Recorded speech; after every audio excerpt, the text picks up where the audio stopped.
সুপ্রভাত আমার দিদি ও বোনেরা এবং বন্ধুরা, তোমরা সবাই কেমন আছো? আশা করি তোমরা সবাই খুব ভালো আছো। আমিও ঠাকুরের আশীর্বাদে বেশ ভালো আছি। সকালবেলা ভগবানের কাছে প্রার্থনা জানাই সকল ভালো মনের মানুষদের উপর ভগবানের আশীর্বাদ যেন সর্বদা থাকে। আমি সঙ্গীতা, আজকেও নিয়ে চলে এসেছি এক নতুন ব্লগ। আশা করি অন্যান্য দিনের মতো এই ব্লগটাও তোমাদের খুব ভালো লাগবে। তোমাদের সাথে কথা বলতে বলতে ওদিকে আমার সকালবেলা ব্রেকফাস্টের জন্য রুটি করে নিলাম। আর তোমরা তো জানো উচ্ছে ভাজাটা আমাদের সবসময় হয়, আর রুটির সাথে খাবো বলে কুঁদরিটাও ভেজে নিলাম। আর এদিকে কুচো চিংড়ি ভেজে মোচার সবজি বসিয়ে দিলাম, আর আমার বাবাকে ব্রেকফাস্ট দিয়ে দিলাম। বাবা কুঁদরি ভাজা দিয়ে খাবে না, তাই বাবা গতকাল রাতে যে সবজি হয়েছিল ওই সবজি, জিলেবি, আম, কলা দিয়ে বাবাকে টিফিন দিয়ে দিলাম। তারপর চলে এলাম কিচেনে। চিকেনটাকে ভালোভাবে ম্যারিনেট করে নিলাম। আমার চিকেন খেতে ভালো লাগে না, আর আমার বাবাও চিকেন খায় না, ওই জন্য আমাদের জন্য সবজি রান্না করে নিয়েছি। এবার আলু, বেগুন, সজনে ডাঁটা ভালো করে ভেজে নেব। তারপর নিম পাতাটাকে এই যে গুঁড়ো করছি, এটা আগে ভেজে রেখেছিলাম। তারপর লাস্টে এই গুঁড়োটা উপরে দিয়ে ছড়িয়ে দেব। এই ভাজাটা খেতে খুবই সুন্দর লাগে। গরমের সময় তেঁতোটা মুখে সত্যি খুব ভালো লাগে। এই নিম পাতা, আলু, বেগুন, সজনে ডাঁটা দিয়ে ভাজাটা এত ভালো লাগে। আমার বাবার তো খুব প্রিয়। আমরা এটা দিয়ে শুধু ভাত খেয়ে নিই, আমাদের আর কোনো কিছুই লাগে না। কিন্তু বাচ্চারা তো তেঁতো খেতে চায় না, আমার ছেলে মেয়ে একবারেই পছন্দ করে না। ওই জন্যে ওদের জন্য চিকেন করা। আর ওর বাবারও খুব চিকেন পছন্দ, ওর বাবা নিরামিষ খাওয়ার একবারেই পছন্দ নয়। ওই জন্য চিকেন আর চিংড়ি মাছ দিয়ে মোচার সবজি, কুঁদরি ভাজা ওদের জন্যই করা। নিরামিষ আমিষ দুটো রান্না হয় বলে রান্নাটা একটু বেশি হয়। যাই হোক, রান্নাটা আমার কমপ্লিট হয়ে গেছে। এবার আমি ঠাকুর রুমে পুজো করতে যাব। ঠাকুর রুমে এসে আগে গোপালকে স্নান করিয়ে দিলাম, তারপর সমস্ত ঠাকুরের পায়ে ফুল দিয়ে দিলাম। সকালবেলা একবার আমার গোপালের পুজো হয়ে গেছে। এবার আমি ঠাকুরকে খাইয়ে চলে যাব ডাস্টিং করতে। আমি প্রত্যেক সপ্তাহে ফ্যানটা দুবার করে পরিষ্কার করে নিই। আমি ফেলে রাখি না, কারণ দেখেছি একবার আমার শরীর অসুস্থ হয়েছিল, ওই সময় আমি 2 সপ্তাহ ফ্যানটা পরিষ্কার করতে পারিনি। তো তার জন্য একটা লেয়ার পুরো জমে গেছিলো। এখন আমার পরিষ্কার করতে অনেক টাইমও গেছিলো, অনেক পরিশ্রমটাও বেশি হয়েছিল। ওই জন্য আমি সপ্তাহে 2বার করেই পরিষ্কার করে নিই। এই যে আমি এদিকে ফ্যানটা পরিষ্কার করছি, আর আমার ছেলে বারবার সিঁড়িতে উঠে আসছে। ওই জন্য ওকে বারবার বলছি পড়ে যাবি, নেমে যাও, শুনছে না। ও সে আমার কাছে উঠে দাঁড়াবে, বলছে আমিও ফ্যান পরিষ্কার করব তোমার সাথে। বাচ্চাদের সাথে নিয়ে কাজ করতে একটু অসুবিধা হয়, কিন্তু বাচ্চারা থাকলে ভালো লাগে।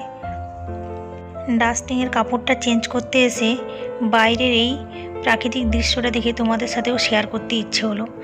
এত সুন্দর আকাশ, তার বুকে মনে হচ্ছে এক বিশালাকার শঙ্খ রাখা আছে, উপরে পাখিগুলো উড়ে যাচ্ছে।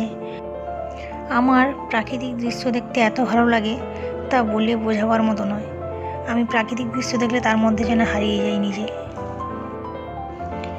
যাই হোক, এখন ফ্যান পরিষ্কার করতে করতে মনে পড়ছে খুব মায়ের কথা। তার কারণ বিয়ের আগে কোনো কাজ করতে গেলে মা বাধা দিত। কখনো রান্না করতে ইচ্ছে হলে মা বলতো না না, তুই পারবি না। তার কারণ মায়ের মনে হতো রান্না করতে গিয়ে মেয়ের হাতে কিছু না যেন হয়ে যায়। আর আমি যখন বলতাম মা আমি ফ্যানটা পরিষ্কার করে দেব, তখন বলতো না না, তুই পারবি না, পড়ে যাবি। এখন কিন্তু নিজের সংসার নিজেকেই সব কিছু করতে হবে।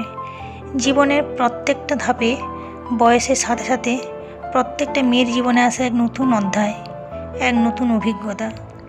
যখন মেয়েরা নিজের বাড়ি ছেড়ে নতুন এক জগৎ, নতুন সংসার পায়, তখন হয় এক অভিজ্ঞতা।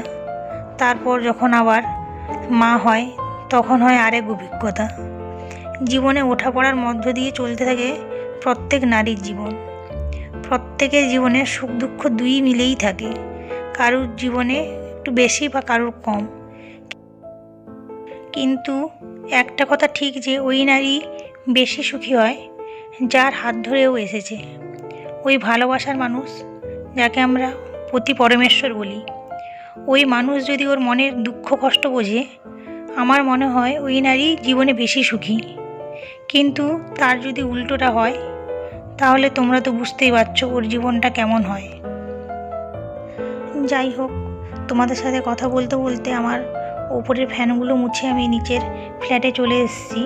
তোমাদের সাথে কখনো শেয়ার করা হয়নি আমার নিচের ফ্ল্যাটটা, তাই ভাবলাম আজকে যখন ডাস্টিং করছি আজকে ভিডিওটা তোমাদের সাথে শেয়ার করি।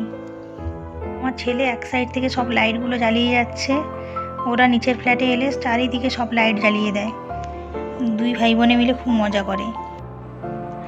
আজকে আমার মেয়ের বেশি দুষ্টুমি করতে পারছে না, কেন বলো তো?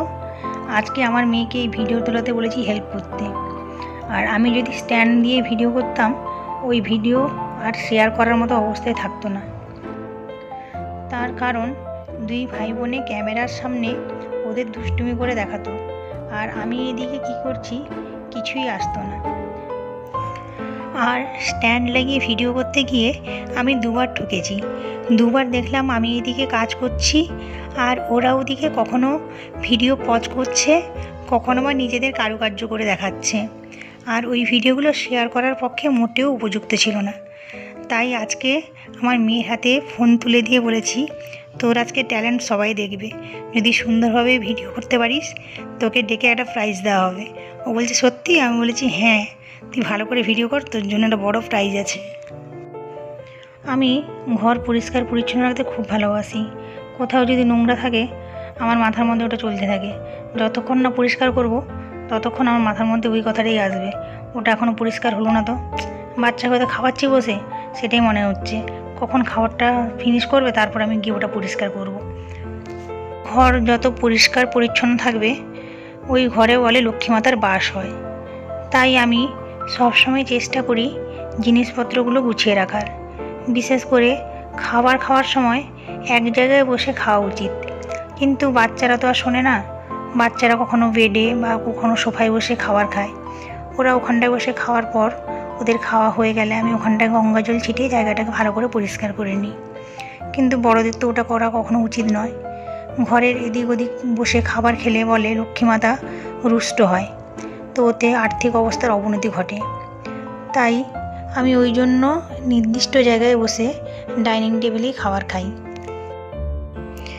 এছাড়া আমার দিদা ও মায়ের কাছে শুনেছি সন্ধ্যার পর ঘরে কখনো ঝাড়ু দিতে নেই, আর সব সময় রাত্রিবেলা করে মেয়েদের চুল বাঁধতেও নেই, আর রাত্রে খাওয়ার পর ওই বাসন কখনো ফেলে রাখতে নেই, এতে মাতা লক্ষ্মী রুষ্ট হয়। ঘরের প্রবেশদ্বারে জল ভর্তি কোনো প্লেটে কুর্ম অর্থাৎ কচ্ছপ যদি রাখা যায় ওতে বলে ধনলক্ষ্মী ওই ঘরে বাস করে। এছাড়া মানি প্ল্যান্ট গাছ যদি ঘরের ভেতর রাখা হয় ওতেও খুব শুভ হয়।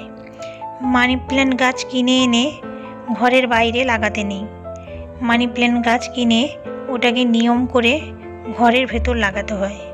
যদি ঠিকভাবে নিয়ম করে লাগানো যায় ওতে ধনসম্পত্তি বৃদ্ধি ঘটে।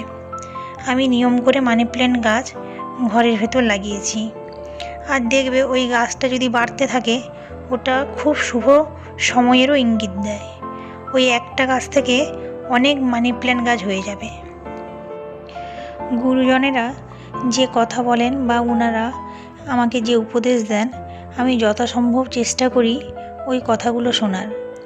আর ওনারা আমার থেকে বয়সে অনেক বড়, ওদের অভিজ্ঞতাও আমার থেকে অনেক বেশি, আর আমাকে যা বলবে আমার ভালোর জন্যই বলবে। তাই আমি সবসময় চেষ্টা করি বড়দের কথা শুনে চলার, ও সাথে দেখি ওরা যেন মনে কখনো কষ্ট না পায় আমার ব্যবহারে। যাই হোক, তোমাদের সাথে কথা বলতে বলতে আমার প্রত্যেকটা রুম, ডাইনিং প্লেস ডাস্টিং হয়ে গেছে। এবার আমি কিচেনে এসেছি। কিচেনে এসে ফার্স্টে গ্যাসটা মুছে নিলাম, যদিও বা এই গ্যাসটা আমার এখন ইউজ হয় না, তাও গ্যাসটা অনেকটা ডাস্ট পড়ে গেছিলো, ওটা ভালো করে পরিষ্কার করে নিলাম। ধৈর্য সহকারে এই ব্লগটা তোমরা যারা এতক্ষণ দেখছো, তোমাদের যদি এই ব্লগটা একটুকু ভালো লেগে থাকে বা যদি অল্পটুকু হেল্প পাও এই ব্লগটা থেকে, তাহলে একটি লাইক দিয়ে আমার পাশে থেকে যেও। আর তোমরা যারা আমার ভিডিও প্রতিদিন দেখছো, আমার পাশে আছো, তোমাদের জানাই অসংখ্য ধন্যবাদ। আর আমার চ্যানেল যারা সাবস্ক্রাইব করেছো তোমাদেরকে জানাই আবার একবার অসংখ্য ধন্যবাদ। এইভাবে তোমরা আমার পাশে থেকো, সাথে থেকো। যারা আমার চ্যানেল এখনও সাবস্ক্রাইব করোনি, তোমাদের যদি এই ব্লগটা ভালো লাগে তাহলে তোমরা সাবস্ক্রাইব করে দিও। ডাস্টিং করতে করতে এতটাই ঘাম হয়েছে আমার মাথায় যে ঠাকুরের তিলকটা আমি পরেছিলাম, তো ওটা ঘামের সাথে মিশে গিয়ে আমার চোখে এসে পড়ছিল। তো একটু অসুবিধা হওয়ার জন্য আমি এসে ফার্স্টে মুখটা ধুয়ে নিলাম। আর এই যে জামা কাপড়গুলো দেখছো, এগুলো অনেক পুরনো জামা কাপড়, এগুলো অনেক জমেছিল, ওই জন্য উপরে রাখার জায়গা হচ্ছিল না বলে এগুলোকে ভালো করে ভাঁজ করে এখানটায় রেখে দেব। পুরনো জামা কাপড় ও নতুন জামা কাপড়গুলো একসাথে রাখলে জামা কাপড়গুলো বার করতেও যেমন খুব অসুবিধা হয়, তখন একটা নিতে গিয়ে আর একটা পড়ে যায়।